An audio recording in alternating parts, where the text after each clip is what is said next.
एक माँ मरकर भी अपने बच्चों के लिए तड़पती है। एक रुला देने वाली कहानी। एक रात विनोद बाबू अपनी पत्नी पिंकी के साथ जन्मदिन की पार्टी से अपने घर को लौट रहे थे। रात ज़्यादा होने की वजह से कोई गाड़ी नहीं मिल रही थी। विनोद बाबू का घर मुश्किल से 5 किलोमीटर की दूरी पर नैनीताल के एक पहाड़ी गांव में था। मुसीबत ये थी कि महीना सावन का था और ऊपर से जोरों की बारिश भी हो रही थी और उन्हें अपने घर भी पहुंचना जरूरी था। अतः उन दोनों पति पत्नी ने पैदल ही घर जाने का निश्चय किया। मोबाइल की टॉर्च की धीमी सी रोशनी में वे दोनों आगे बढ़ने लगे। वे अभी आधी दूर ही गए थे कि जोर से बिजली चमकी और बिजली की रोशनी में एक औरत का साया दिखा जो ठीक उनके सामने खड़ी थी।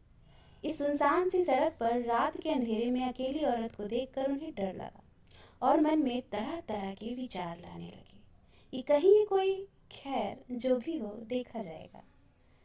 ऐसा सोचते हुए उन दोनों ने अपने कदम आगे बढ़ा दिए, लेकिन बिजली अब बार बार लगातार चमकने लगी थी और उस बिजली की चमक में वो औरत दूर से साफ साफ दिख रही थी।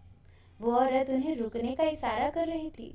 उसे देखकर विनोद बाबू की पत्नी की तो हालत ही खराब हो गई थी, लेकिन विनोद बाबू को लगने लगा कि औरत शायद कोई मुसीबत में है। विनोद बाबू जब रुके तो वो औरत उनके हाथ जोड़ते हुए बोली, भाई साहब प्लीज़ मेरी मदद कीजिए। तेज़ बारिश और पहाड़ी ढलान होने की वजह से मेरी गाड़ी का एक्सीडेंट हो गया है। मेरी गाड़ी इस पहाड़ी ढलान से नीचे गिर गई है। उसमें मेरी 2 साल की मासूम बच्ची है। प्लीज़ आप दोनों से बचा लीजिए। इतना कहते ही वो औरत आगे आगे चलने लगी और ना चाहते हुए भी विनोद बाबू अपनी पत्नी के साथ उस अजनबी औरत के पीछे पीछे चलने लगे। लेकिन एक अनजाने भय से उन दोनों का दिल जोर जोर से धड़क रहा था। जैसे ही वो दोनों पहाड़ी से नीचे उस गाड़ी के पास गए तो उन्होंने देखा कि एक गाड़ी में प्यारी सी मासूम बच्ची रो रही है। विनोद बाबू ने बच्ची को गाड़ी से निकाला तो पाया कि बच्ची बिल्कुल ठीक है। विनोद बाबू ने उस बच्ची को अपनी पत्नी की गोद में दे दिया। फिर विनोद बाबू को लगा कि शायद ड्राइवर की सीट पर भी कोई है। जब वो आगे जाकर देखे तो उनके तो होश ही उड़ गए, क्योंकि ड्राइवर की सीट पर वही औरत खून से लथपथ होकर मरी पड़ी थी। विनोद बाबू को अब सब कुछ समझ में आ गया था। वे दोनों पति पत्नी बच्ची को अपनी गोद में लेकर आगे घर की तरफ बढ़ने लगे। रास्ते में उनकी पत्नी ने पूछा, वो औरत कौन थी? फिर वो औरत दिखाई क्यों नहीं दी? कहीं वो कोई?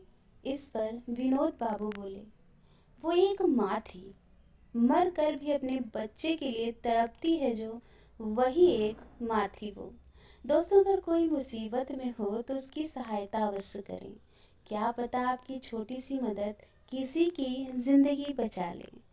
दोस्तों, अगर ये वीडियो आपको पसंद आया हो तो वीडियो को लाइक करिएगा और चैनल को सब्सक्राइब करना मत भूलिएगा।